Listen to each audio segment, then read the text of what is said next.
இந்த கைலாஷ் ஒரு முட்டாள்னு நினைக்கிறேன். அமைதியா உட்காராம ரொம்ப ஓவரா பேசிக்கிட்டு இருக்கான்.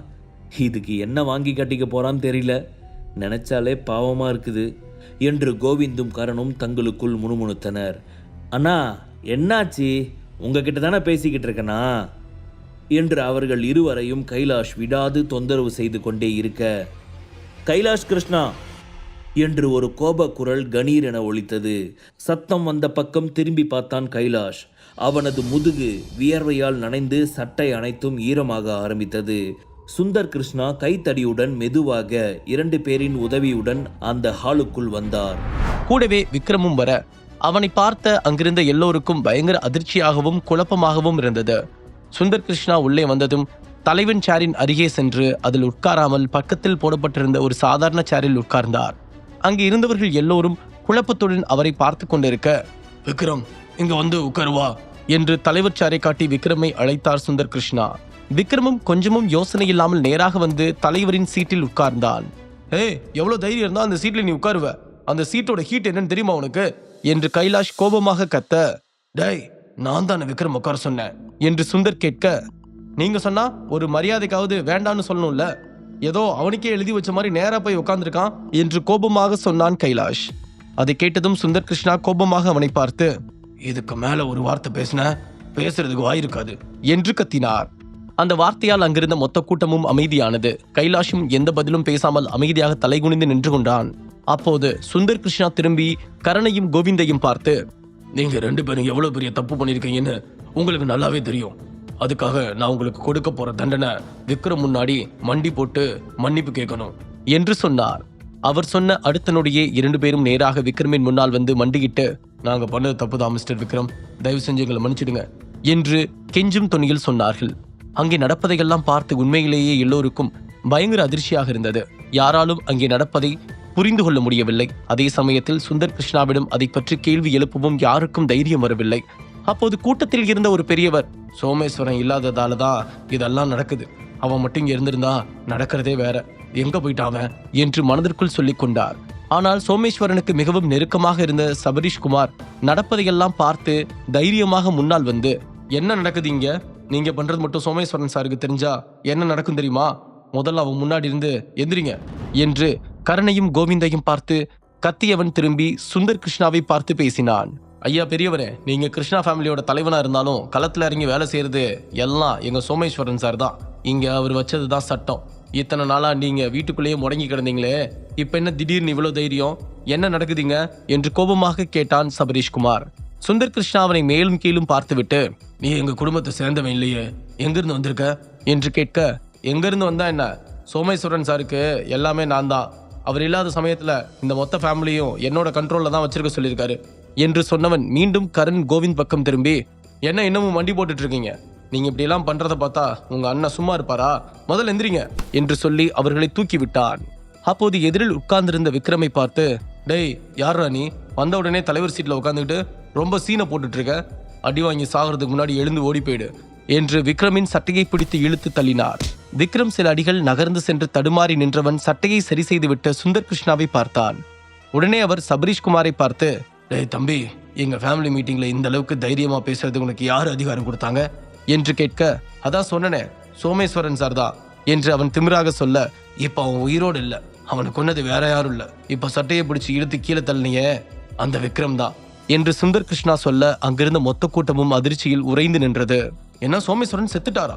என்ன இது, பெத்த புள்ள செத்த விஷயத்தை இவ்வளவு சாதாரணமா அதுவும் சிரிச்சுக்கிட்டே சொல்லிட்டு இருக்காரு, இதெல்லாம் உண்மைதானா?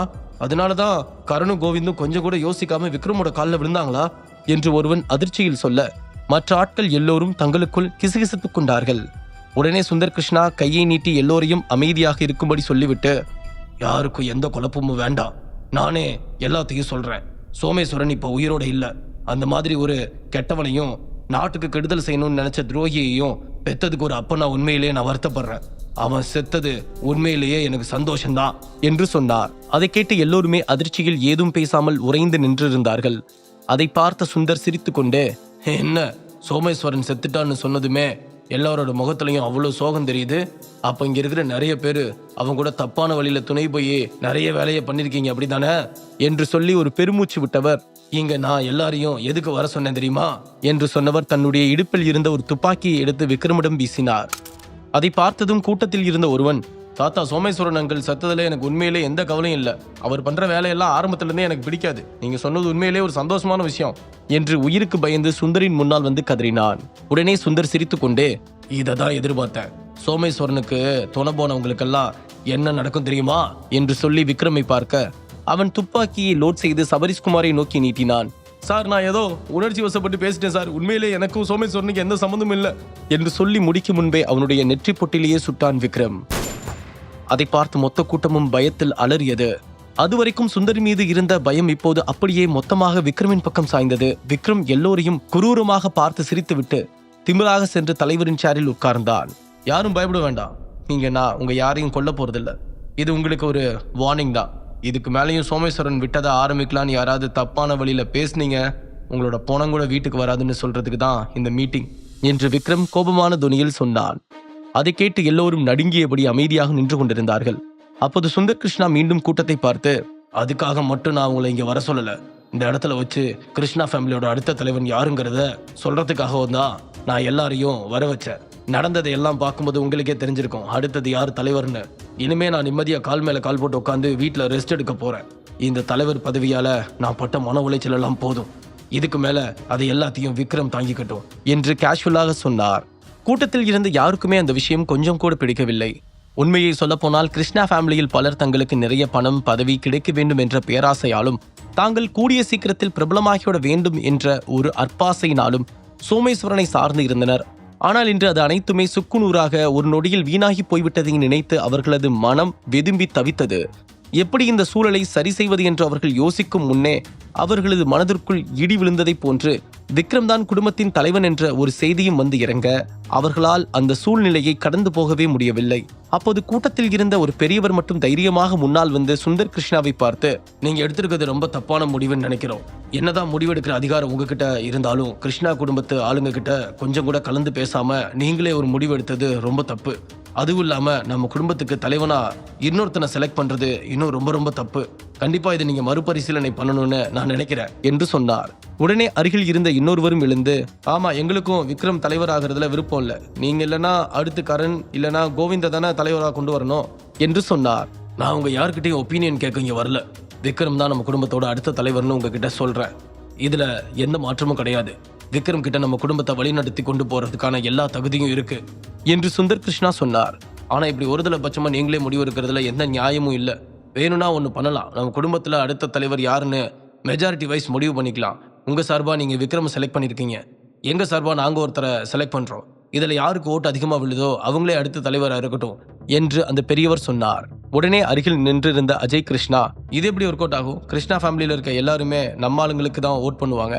அப்புறம் எப்படி மிஸ்டர் விக்ரம் ஜெயிக்க முடியும்? அவருக்கு சப்போர்ட் பண்ணுறதுக்கு யார் இருக்காங்க என்று கோபமாக கேட்க, ஏன் நீ இல்லையா? நம்ம தலைவர் கூட விக்ரம் பக்கம் தானே இருக்காரு. அதே மாதிரி நம்ம கூட்டத்தில் மறைமுகமா விக்ரமுக்கு சப்போர்ட் பண்ண நிறைய பேர் இருப்பாங்க என்று அந்த பெரியவர் சொன்னார். அதை கேட்டு அஜய் கிருஷ்ணாவுக்கு என்ன பதில் சொல்வதென்று தெரியாமல் அமைதியாக நின்று கொண்டான். அந்த அமைதியை பயன்படுத்தி கொண்ட மற்ற ஆட்கள் எல்லோரும் விக்ரமுக்கு எதிராக குரல் கொடுக்க ஆரம்பித்தார்கள். ஒரு கட்டத்திற்கு மேல் பொறுமையை இழந்த சுந்தர் கிருஷ்ணா, எல்லாரும் ஒரு நிமிஷம் நிறுத்துறீங்களா என்று கத்த மொத்த இடமும் அமைதியானது. உங்களுக்கு என்ன, இப்ப ஓட் பண்ணி தானே அடுத்த தலைவரை செலக்ட் பண்ணணும், அவ்வளவுதானே என்று கேட்க அஜயை தவிர ஒட்டுமொத்த கூட்டமும் அதை ஆமோதித்தது.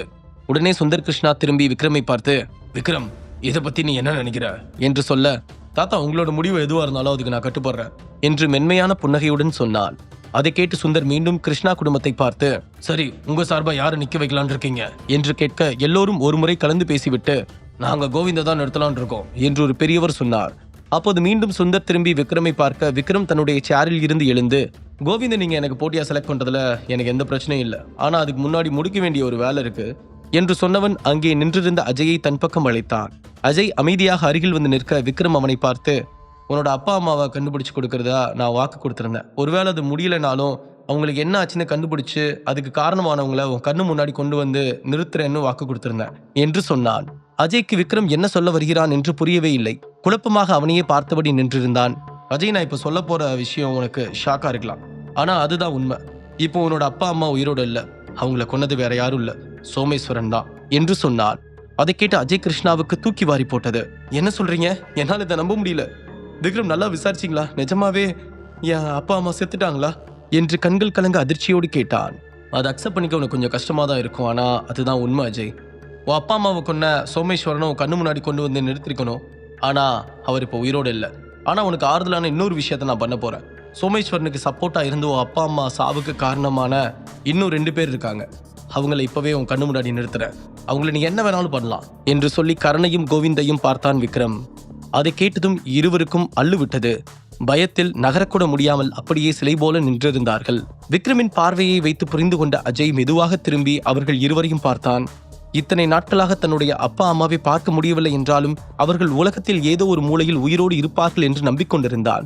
இப்போது திடீரென அவர்கள் இறந்து விட்டார்கள் என்று தெரிந்ததும் அதற்கு காரணம் தன் அப்பாவின் கூட பிறந்த சகோதரர்களே என்று தெரியும் போது அவனால் அதை தாங்கிக் கொள்ளவே முடியவில்லை.